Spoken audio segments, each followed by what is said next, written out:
Bonjour à tous, bienvenue sur le plateau de 6 minutes chrono, l'émission quotidienne de la rédaction de Lyon Capitale. Chaque semaine, on vous propose une lucarne sportive. Aujourd'hui, en compagnie de Pascal Jacquet, président de l'ASSUL Vanvelin Handball. Bonjour, Merci d'avoir accepté l'invitation. avec plaisir. Votre club, qui est devenu le premier club pro féminin à choisir le statut de société coopérative d'intérêt collectif. Expliquez-nous en quoi ça consiste. Alors ça a la particularité d'être une coopérative, dans un premier temps, c'est-à-dire tout à fait classique des coopératives avec des sociétaires. L'actionnariat est un peu différent des sociétés traditionnelles. Dans une coopérative, un individu, une personne égale une voix, quel que soit l'investissement.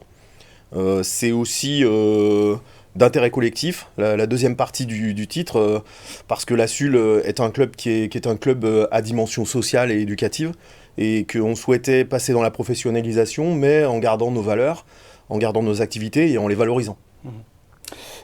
Concrètement, quels sont les bénéfices pour le club? D'un point de vue extérieur, on a du mal un peu à savoir qu'est-ce que ça va vous apporter finalement, ce changement de statut. Alors ça nous a déjà apporté, en fait, le projet déjà est bien lancé. Ça nous a permis de travailler avec des sphères économiques avec lesquelles on ne travaillait pas jusqu'à présent. Ça a permis d'agglomérer énormément de personnes qui sont intéressées au projet et qui partagent nos valeurs. Donc en fait, ça nous donne un socle économique qui est très fort, qui était difficile à atteindre pour des raisons de plafond de verre, on va dire, le sport féminin.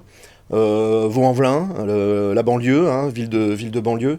Donc des plafonds de verre, on était un peu enfermés dans un cube et cette méthode projet en fait nous a permis vraiment de sortir et d'agglomérer beaucoup de gens autour de notre travail. C'était une nécessité d'opérer ce basculement justement. Alors on était obligé dans un sens oui parce que la professionnalisation du handball féminin est très très forte. On a une fédération qui est très dynamique à ce sujet. On est la première fédération de France à avoir 2 divisions professionnelles de sport féminin de haut niveau. Puisque la deuxième division féminine devient Pro D2 à partir de septembre. Là. Et donc ça nous a obligés à suivre ce mouvement, bien sûr, parce qu'on tient à ce haut niveau, on tient à y rester, on tient même à mieux y figurer encore, mais c'était un mouvement comme ça. Après, on n'était pas obligé de suivre tout de suite en création de la société. Nous, c'était vraiment ce que je vous disais sur l'angle stratégique, c'est-à-dire dans le développement du club. C'est une phase qui nous paraissait obligatoire pour nous donner de l'élan et pour aller plus loin. Quel est votre budget actuellement? Alors actuellement on est à 550 000 euros de budget, ce qui paraît très raisonnable pour un club de haut niveau. En gros les budgets moyens des clubs de Pro D2 c'est 700 et quelques, donc on est dans les plus petits budgets encore. Mais on est en augmentation régulière et forte. Donc on est très optimiste aujourd'hui sur cette évolution. Surtout pour le hand, finalement, il ne faut pas de gros budget pour pouvoir performer et atteindre le plus haut niveau. Non, c'est Contrairement vrai. au football, au rugby. Voilà, on n'est pas comparable.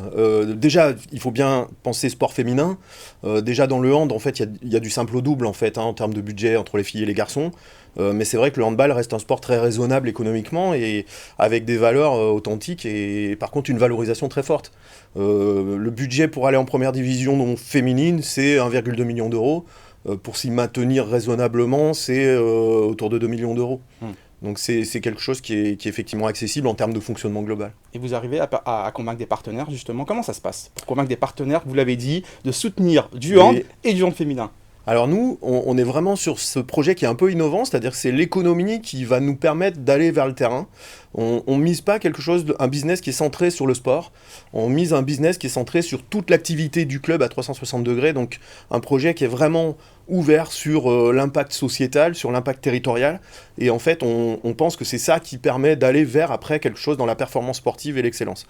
Du coup, oui, pour aller vers les partenaires, on parle d'abord de nos valeurs, qui sont et de nos qualités et de nos capacités à travailler avec eux, à travailler pour eux sur le territoire, dans la dimension éducative et dans la dimension économique. On propose des services, on propose de l'accompagnement, on propose de la formation, on propose tout un ensemble de choses autour de notre territoire et des entreprises de ce territoire. Et vous restez un club formateur, c'est-à-dire que vous allez Absolument, atteindre l'élitisme, mais restez formateur ça, local. C'est l'ADN, c'est la SUL.